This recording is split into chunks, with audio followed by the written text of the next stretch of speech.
Welcome to Shhh Don't Tell Mum. My name's Barney. And I'm Jamie Lisa Jackman. And this is the 34th most popular parenting podcast in... Great fucking Britain! Go on! I mean, 34th, is it something to shout about? Apparently. You know what, actually, I'm really impressed by this because when you look at the Chartable, it's like in kids and family section or in parenting, we're 81 in kids and family. You were about to say 81th, weren't you? Yes. I saw the tongue. I saw it. You're wearing very stripy trousers today, and I think you're rocking it. You're providing a bit of colour. I'm almost merging into the sofa for those of you who are watching this on your favourite platform. Mm-hmm. How are you? I'm okay. My voice is going, so if I laugh, like you so kindly pointed out earlier, if I laugh, I might go... And yeah. So you're going away for 1 whole month without Rocket. And first of all, I feel like, guys, if you are always at work and you miss a lot of your childhood or you go away for long periods of time, how does that feel? Because obviously I fly for like a day at a time and that's hard, but like a whole month.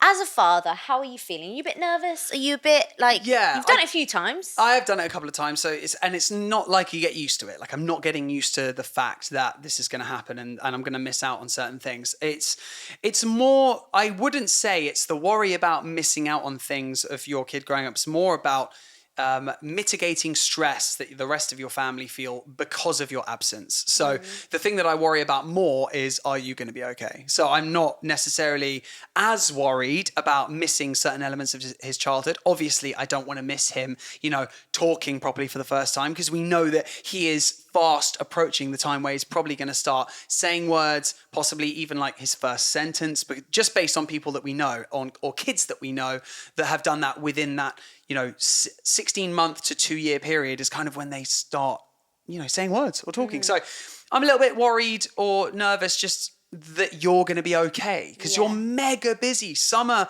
is not only a super busy time for me where I've got to go away for like a month at a time, but also it's just the busiest time of year for you as well. But you know what? One thing that is different to the last time you went and did this was... we didn't really have much of a support system at that time because nobody lived close to us. Now everybody's moved. Mum's moved literally 2 doors down. And which, by the way, so many people say to me, oh my God, your mother-in-law lives 2 doors down from you. Are you okay? Do you need to speak to someone? And it's amazing. We have a really good relationship with your mum and it's stepdad. The best. It's honestly the best thing that's ever happened. Like, for us as a family, we have so much more freedom now. And also, half of the time, Mum's like, I haven't seen you in ages. Because you think you're going to be on top of each other, but I think we respect each other's boundaries massively. We set the boundaries before she moved in. I was like, bring me a cup of tea every morning. She hasn't stuck to that boundary. She hasn't. No, we have to come to her. I think she also values her free time as well. So it's not like... she moved here so that she could be here every day. Yeah. She moved here to help out, but also your mum and stepdad, they value their time together. And there's even occasions where we go round and she goes, oh, fuck off, Jamie. I don't want you around today. She's Canadian, if anybody hasn't guessed. And her favourite word is fuck, so. Yeah. You know what? I think since they've been around and your mother's around the corner as well now, she used to be about an hour and a half away. Yeah. We've got a really, really good support system. And I think it takes a village to grow a person. What? Is that not the right saying? It takes a village to raise a child. Oh, okay. Not to grow a child, babe. It just took my penis and your bits as well to grow a child. Do you remember the time we conceived him? You keep telling me that it was a time where we were away for a weekend. Yeah, because it's when I relaxed and I was so wasted. Oh, my God. What do you mean wasted? You make it sound like I took advantage of you. No, as in like we drank picantes and frozen margaritas all friggin' day. Bougie. If you know, you know where we're talking about when she says picantes. Picantes. But honestly, it's been an absolute blast, like these last 2 years. Up to this point. I'm excited. I mean, we went through a stage, me and Barney, like 2 weeks ago where I was like, I think we're going to break up. Like, we are so not on the same wavelength in anything. And then this week, we've just had a great week. Yeah, I feel like we were stressing out in anticipation of me going away is one thing.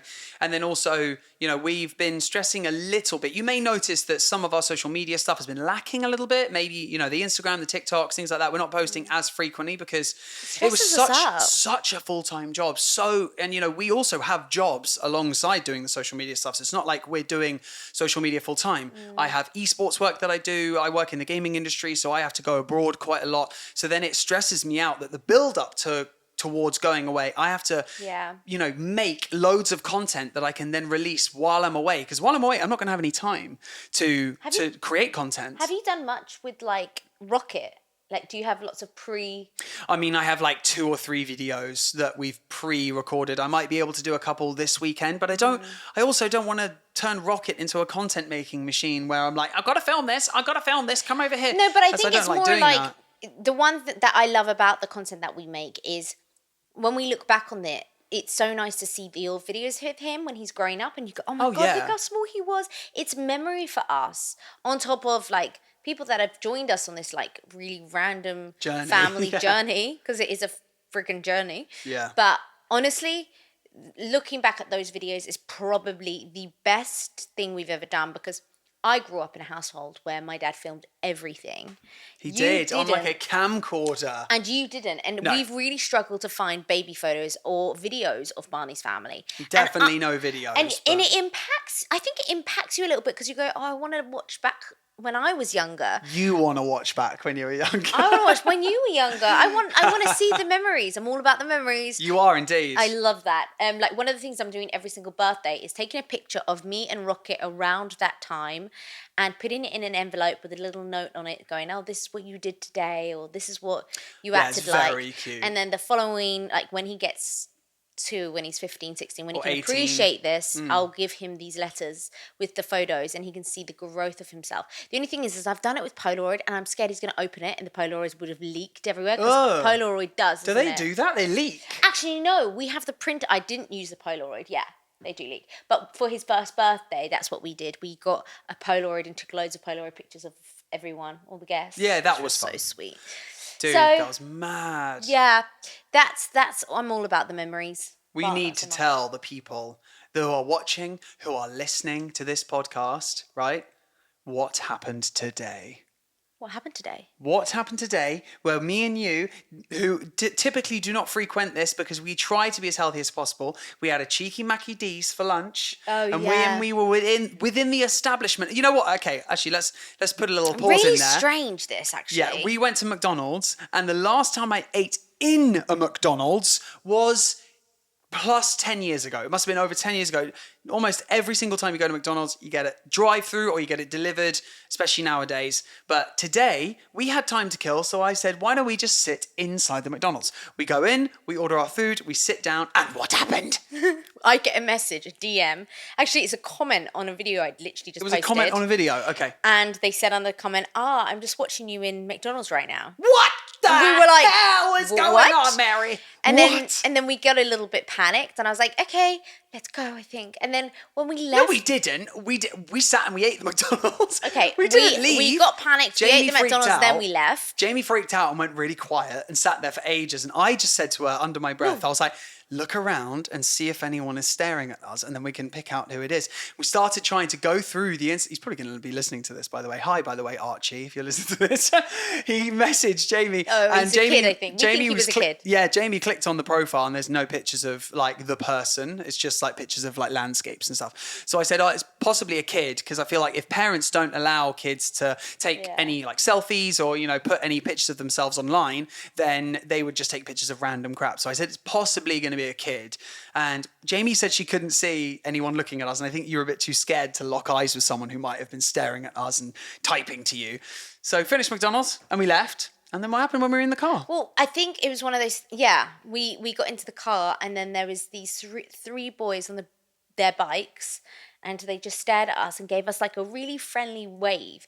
And I was like, oh, maybe it was them. But you know what? One of those things I always say is, if you do see us out, come say hi. me and Barney, we're so open. Like, if he pisses me off, I'll be like, why are you being such a fucking cunt? Sorry, but you are in public. And then people are like we've had full on blown arguments in public before. I mean, speak for yourself, Jamie Lisa. You are an exposed nerve when you're pissed off. But also, as you'll tell everyone, I'm an Aries, so I wear my heart on my sleeve. And, she erupts it into Mount Vesuvius for 4 minutes. And then she's like, okay, I'm done now. I'm good. I'm done. Cool. Get over it. Should we carry on shopping now? And I'm like...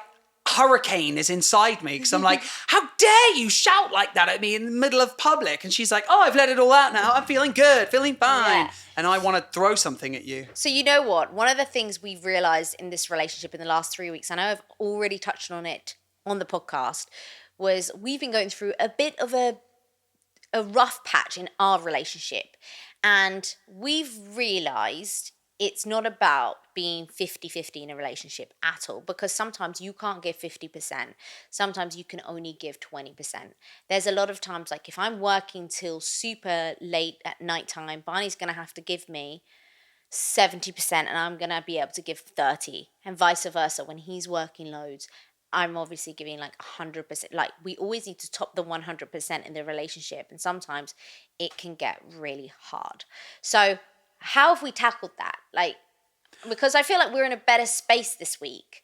Yeah, I think it's about a level of understanding. And like Jamie has said since the very beginning of our relationships, it's all about communications. Communication trumps anything and everything in a relationship, because if you know how the other person is feeling, or if you know how the other person is coping with certain scenarios within your relationship, then the better your level of understanding, the better you'll be able to react to certain things. So if I know if Jamie's upset about something, or if Jamie, if you're... It sounds like trivial to say, but if it's like your time of the month and you're, particularly angsty about a certain situation, then I'll know how to approach the situation so that we don't blow up into an argument. So just by communicating is great. So this communication tool that we're talking about now, which is you both provide 50% into a relationship, whether it's looking after Rocket or whether it's cooking, cleaning, keeping the house in order. If you can't provide that 50%, because you're either so exhausted from work or you've had a really draining day with Rocket or whatever it is, you compromise in that scenario. So if Jamie can only provide 30%, I'll have to dig deep and say, right, can I provide that additional 20? So then I'm giving 70 and she's giving 30. Because, and the same on the flip side. It's 100%. It's 100% that. And also, we've actually found it really therapeutic. Like, we went to Barney's dad's the other day and both our phones died. We didn't have a charger. And actually, it was so nice waking up in the morning and just hugging each other, because we didn't have our phones there to check our messages. He always checks his messages and goes to watch like golf videos. That is not true. Yeah, you do. I'll have you know that in the morning, I don't actually really use my phone that much anymore in the morning. I wake up before either of us look at our phones. So one of us goes down and gets Rocket. No. And then makes milk, goes up. I never look at my phone before I go and get Rocket. No, that's not right. Unless I look at my phone to look at the nanit when he's waking up to check if he's awake, and then I go downstairs. No. I don't check messages and stuff. That's not right. Okay, what is not right? Because you fart before you do any of that. That's so true! Thank you. I fart, and then, the morning fart is the best fart, always. Jamie actually got upset with me this morning. Believe it or not, this is unreal. She asked for a little cuddle. We woke up and we kind of, were stretching. Like Jamie said, phones were dead. We were all good to just have a little cuddle.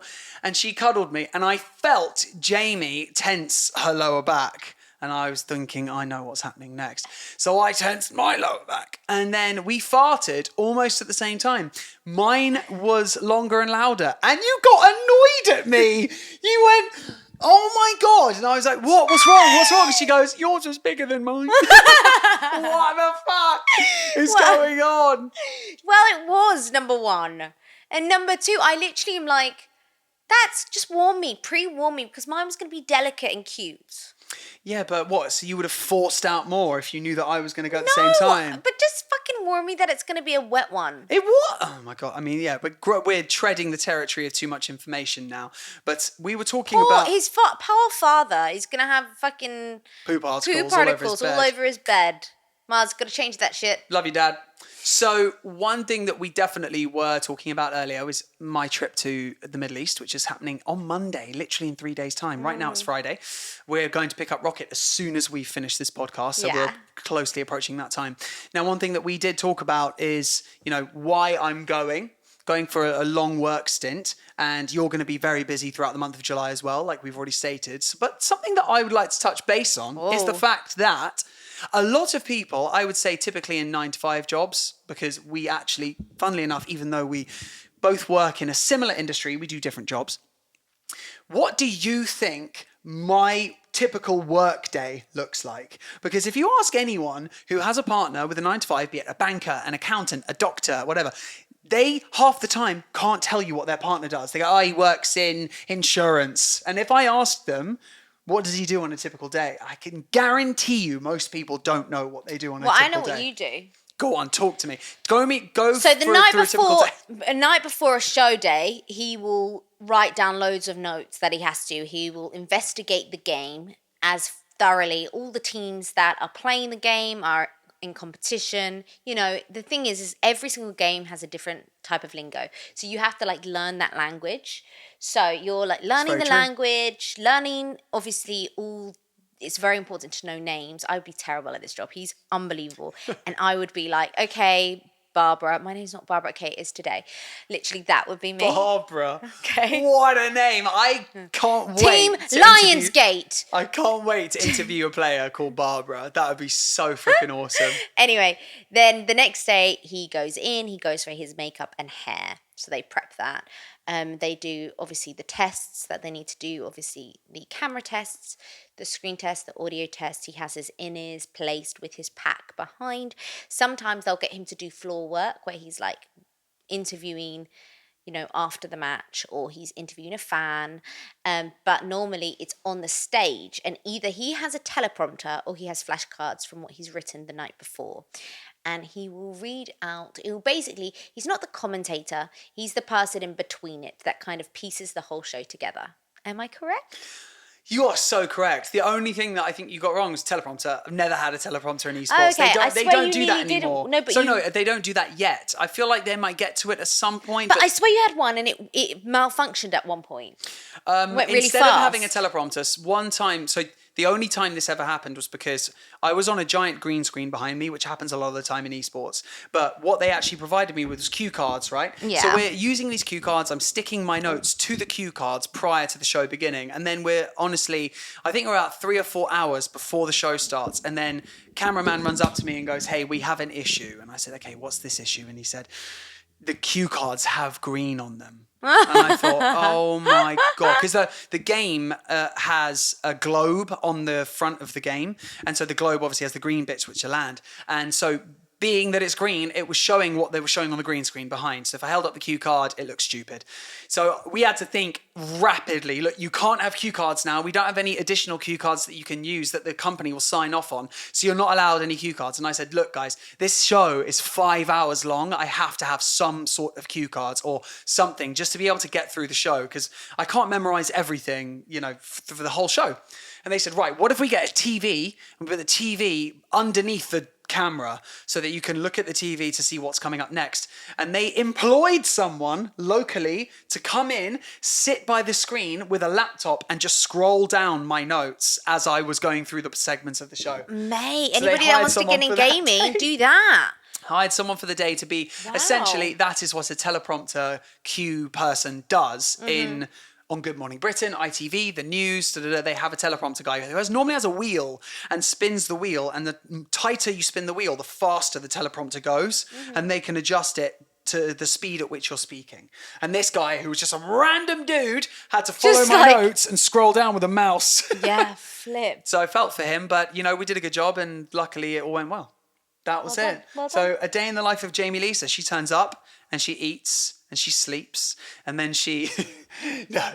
Jamie loves this job so much. So with DJing, she super preps, days, sometimes weeks before, creates the playlist that the client wants, whether it's, an event, a wedding, a festival, whatever it is. preps her set and, goes through all of the, make sure that all the BPMs match and make sure that, she takes the client or the people who are attending the event on a journey, a lovely, sexy journey throughout their evening.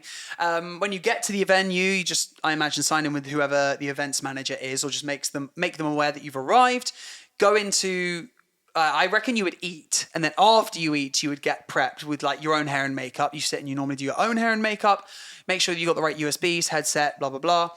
You just sound check, I don't know, but obviously before the event starts, you sound check at some point. And then when the event starts, you just make sure that you're at the right place, at the right time, do your DJ set, everyone has a good time. And then it's actually more simple, your one, because you do all your prep like at home, whereas I have to go and, do camera prep, tests. Though. And But I tell you what, okay, so I'm dealing with a wedding at the moment that I've got coming up.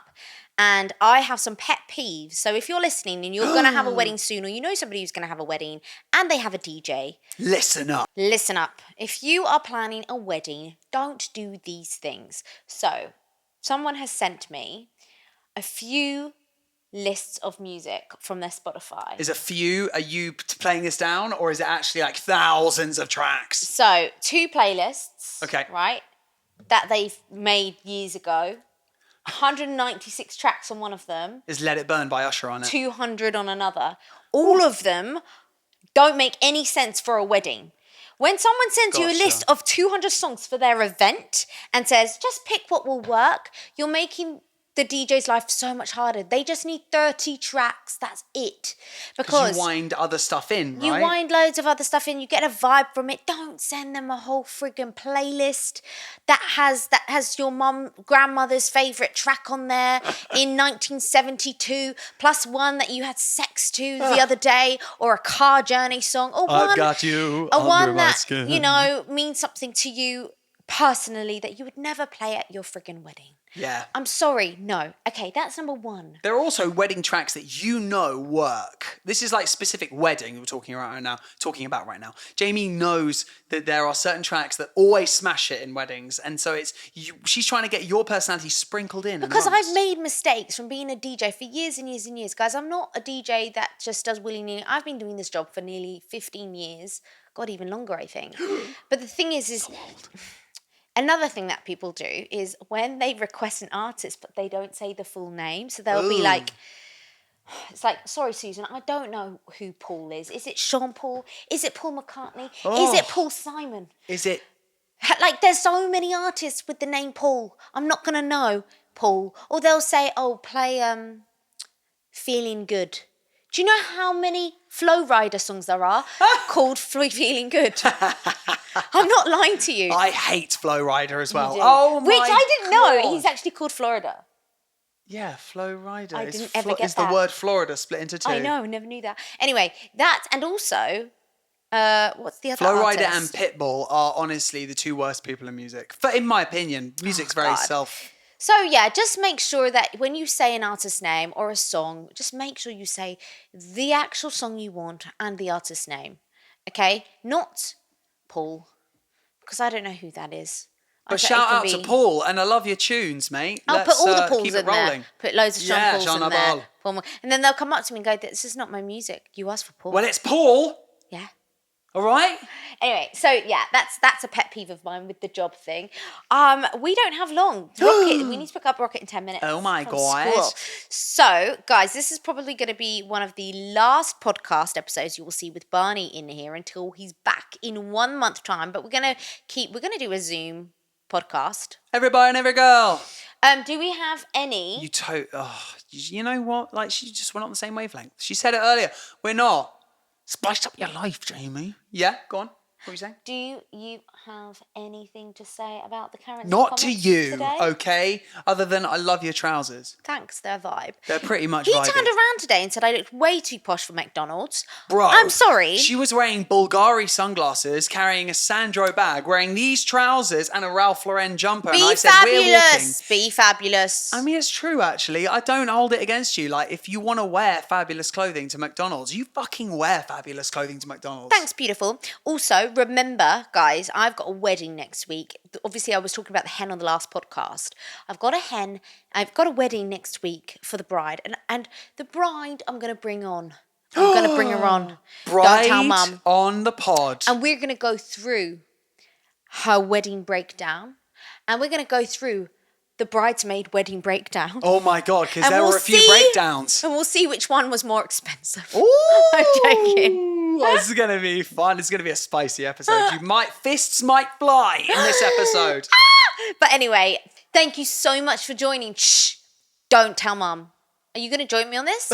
I'm just looking at you in amazement that you're just absolutely flying. You're firing all cylinders, and I love it. Okay, how do you want to end the episode? Do you just want to fart into the mic? You want to say a secret? Just don't tell really have any secrets at the moment. Because you're never with the fucking sun. We're like double parenting at the moment. So there's not much solo going on right now. So we can just, we're chilling, we're vibing, we're having a good time. I'm off to Saudi Arabia next week. I'm going to miss you. I'll come back probably not tanned because it's too hot to go outside. It's 55 degrees Celsius there. Do you know that? Can I just ask really quickly? Yeah, go on, talk to me. What shows are you excited to watch that you're not allowed to watch at home with me? Oh my God, what did I look at yesterday on the Netflix, on the TV? A documentary, wasn't it? And you said, "Oh, you can watch that by yourself, mate." Something sporty, probably. I can't wait to watch Golf. The Kardashians and Sex and the City. Oh my God. I'll probably watch golf stuff while I'm away because I'm boring like that. I want to try and play golf in Saudi Arabia while I'm there. I'm going to get really good at tennis when he's away. Oh, that'd be great because then I could actually play with you because you suck, bro. I actually do. And I'm going to admit to that. I actually really suck. But I do try, don't I? You know what? You didn't really grow up playing ball sports, so I don't hold it against you at all. You were a theatre kid. Theatre kid. Right, guys. Love you. Bye. Be fabulous. Bye.